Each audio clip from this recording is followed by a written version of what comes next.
So welcome to the first installment of our Hatha Yoga series, Introduction to Hatha Yoga. I want to begin, this first session is dedicated to defining the landscape or our terms. What do we mean by Hatha Yoga? First of all, it's Hatha, T-H-A, rather than Hatha, like it's typically pronounced. Right? There's no th sound. There's no f-ish sound or f sound in Sanskrit.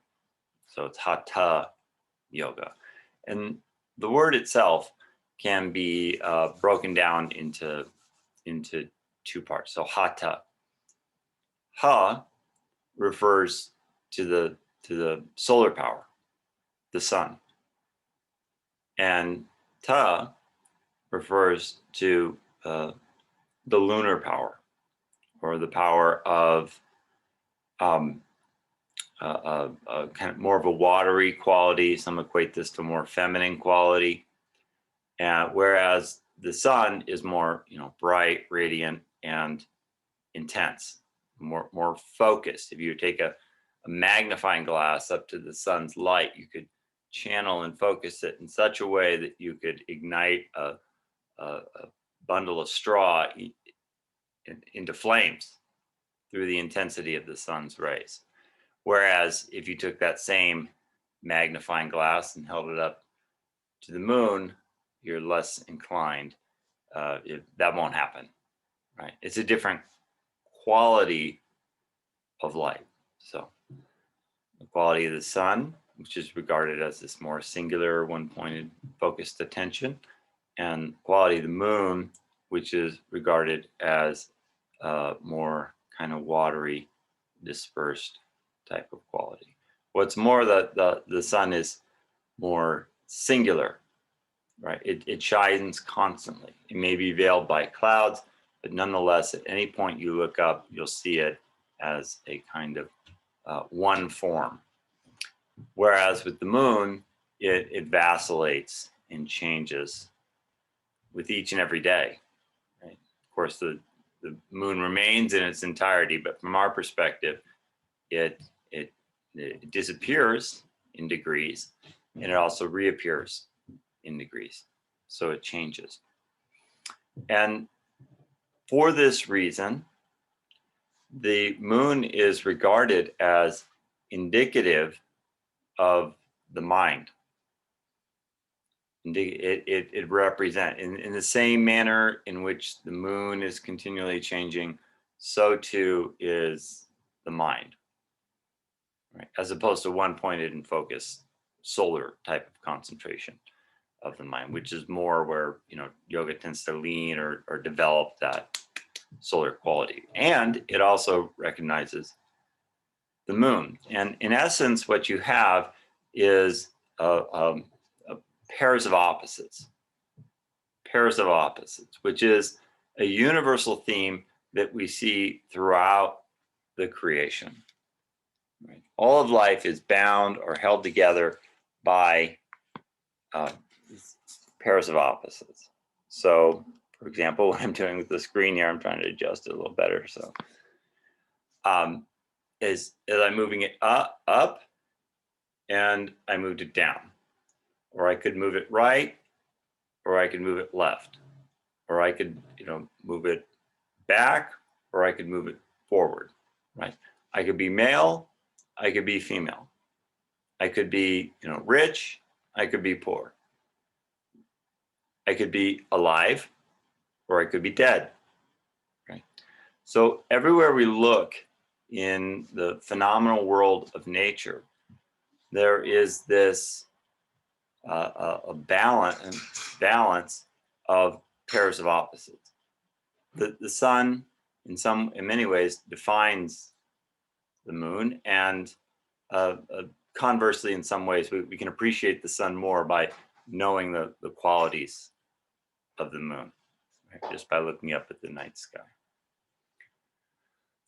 Hatha yoga then is the yoga of the pairs of opposites. So we'll move on to the second word here. What does yoga mean? It comes from the Sanskrit root yuj, which means to unite or to yoke.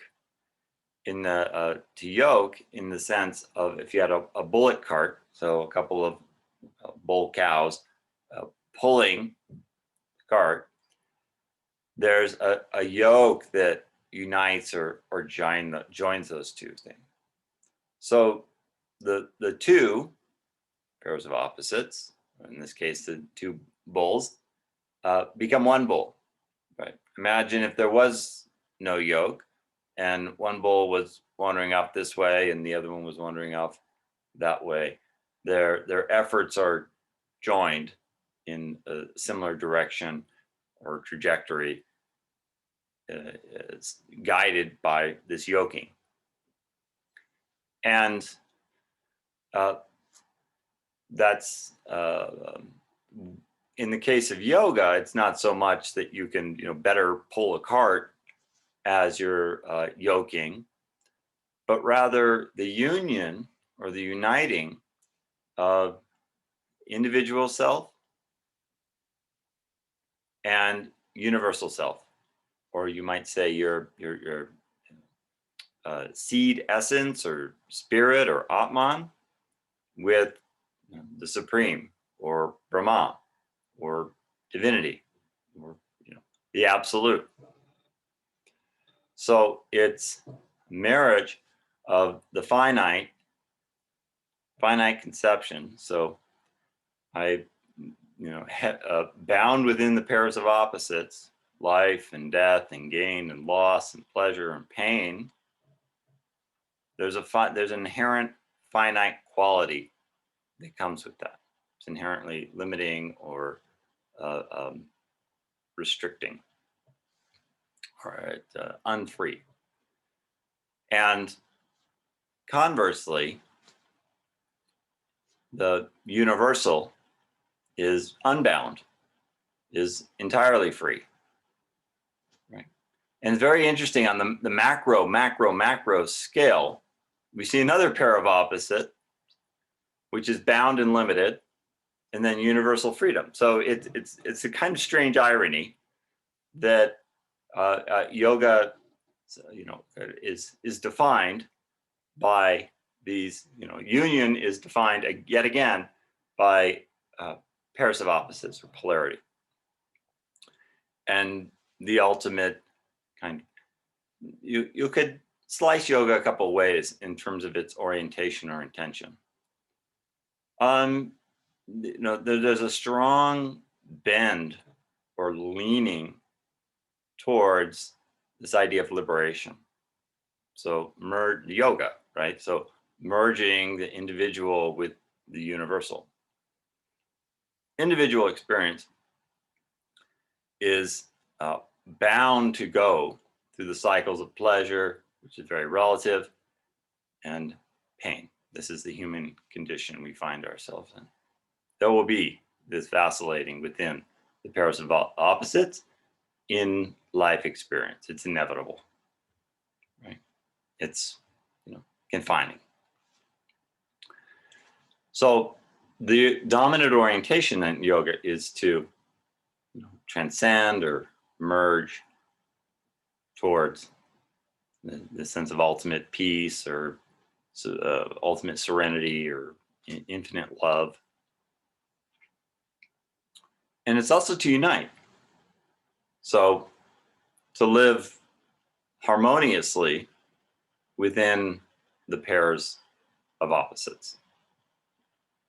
In other words, we get more skillful at living in the phenomenal world or material manifestation, as well as orient towards higher truth.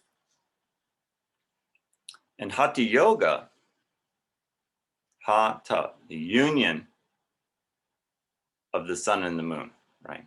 So to live a kind of harmonious coexistence within the polarities of life, to draw upon the universal within all the particulars, the one within the many. that realization. And that's done through a variety of methods and techniques, right? And this is where we typically identify Hatha yoga, right? It's the name on the schedule. Like, okay, should I take the power class? Should I take the vinyasa class? Should I take the restorative class? Should I take the Hatha yoga class? Right? And then it gets kind of bundled down or crunched into meaning, well, that's the one where you wear the sweatpants and it's more chill, and they might have incense, or they might have um, incense or like groovy music, and like it's a chill one. That's often what's associated with Hatha yoga. Whereas, in larger sense, Hatha yoga is an entire system. It's this, in fact, 7-limb system for this for yoga, right? This convergence with divinity, and the embodiment within the pairs of opposites. That's its deeper intent. And so the 7-limb system moves from the most peripheral, our outer life, our most visceral physical life, towards the most subtle, right? Or our deepest interior life. Yet again, here's this theme of pairs of opposites. Outer life consists of our environment, our kind of consumption. So what we draw through our senses, and what we draw through our senses, as well as the physical body. So I'll go into each of the particular limbs at a later point in the series, but for now, we'll say that I want to remark that asana, the second limb of Hatha yoga, asana is the genesis of all the variations of poses, or rather, Hatha yoga is the genesis of all the permutations of asana we see. Were there no Hatha yoga, there would not be Baptiste yoga or Shiva Ray yoga or Prana Flow yoga or Para yoga or Bikram yoga or Iyengar yoga, or add to the list.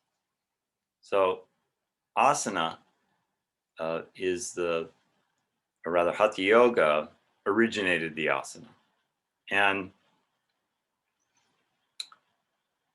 they originated the asana, and it's one part of a larger spectrum of practices. What we've commonly done in the West is to cherry pick the asana. It's one little practice technique related to the physicality of the body, and there's subtle energetics, but we'll talk more about that.